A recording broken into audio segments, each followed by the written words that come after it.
Olá, meus amores, sejam bem-vindos ao canal Biologia com a Aline Luna. O assunto da aula de hoje é proteínas, dando continuidade à nossa aula anterior de proteínas. Hoje nós vamos focar em enzimas. Se você ainda não assistiu nossas aulas anteriores, para esse vídeo, corre lá, assiste primeiro as outras aulas, depois você continua aqui. Mas se você já assistiu, se vem acompanhando nossos vídeos direitinho, então bora lá falar um pouquinho sobre enzimas. Enzimas são catalisadores biológicos. O que será que é isso? Lá vem essa mulher com palavras difíceis. Catalisadores são substâncias responsáveis por acelerar processos químicos. Eles vão aumentar a velocidade de algumas reações. Então, algumas reações poderiam durar aí 30 minutos, 1 hora, vai durar poucos minutos ou até segundos. Olha aí que legal! Vai tornar mais veloz o trabalho das reações químicas, né? Então, no nosso organismo, a gente tem inúmeras enzimas que são responsáveis por vários processos no nosso organismo. Uma característica das enzimas muito importante é que elas são específicas. O que isso quer dizer, Aline? É que elas só trabalham em determinadas reações. Elas são específicas para determinadas reações, elas não funcionam aleatoriamente. Então, essa especificidade eu quero mostrar nessa imagenzinha que eu quero que você veja e acompanhe aí comigo. Nessa figura, você vê aí em azul uma enzima e a gente tem uma setinha mostrando onde é o sítio ativo. O sítio ativo é o local onde o substrato vai se ligar para que ocorra a reação.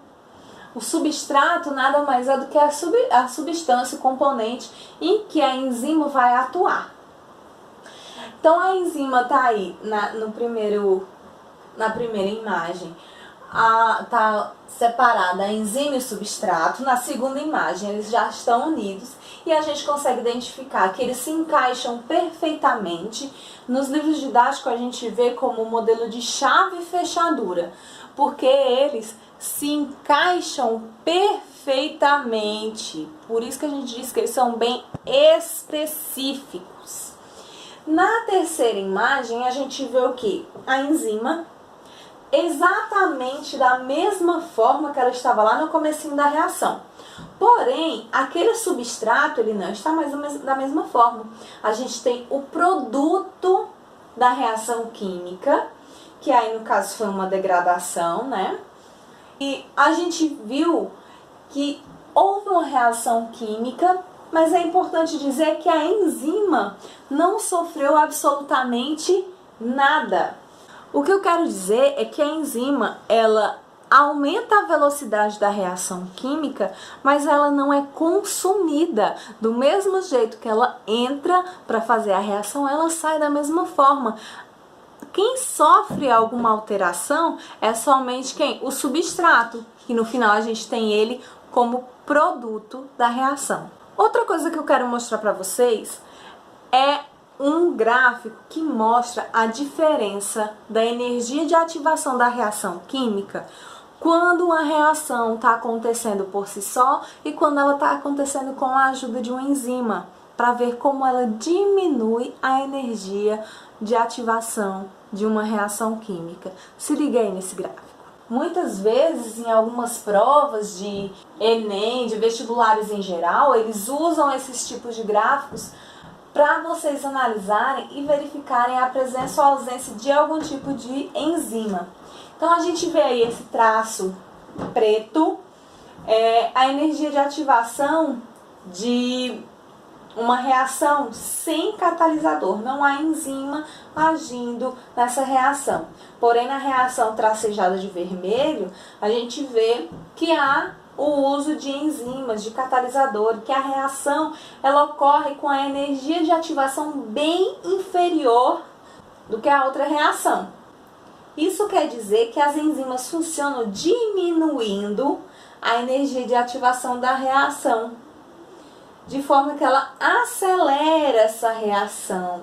só que ela não altera no equilíbrio energético das reações, elas não são consumidas nessas reações que elas catalisam e elas não alteram o equilíbrio químico dessas reações. Outra coisa que eu também quero falar sobre enzimas para vocês é que algumas enzimas, para funcionar, elas precisam de um certo estímulo, vamos dizer assim. Sempre tentando falar de maneira mais clara possível. Então, esse estímulo pode vir de outras substâncias, deve vir de outras substâncias, que pode ser um sal, mineral, pode ser uma vitamina. Esse estímulo é como se fosse um botãozinho de liga e desliga presente nessa enzima. É uma substância que precisa se ligar a essa enzima para ela poder funcionar. E aí a gente chama de cofatores enzimáticos. São substâncias que precisam se ligar à enzima para a enzima poder estar ativada para funcionar, para poder atuar nas reações químicas.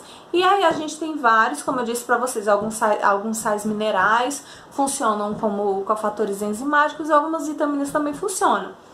É importante também dizer que existem algumas substâncias que podem reduzir a velocidade de trabalho, de reação química das enzimas e podem também inibir o funcionamento dessas reações, que são os inibidores enzimáticos, que aí no caso eles agem na enzima impedindo que elas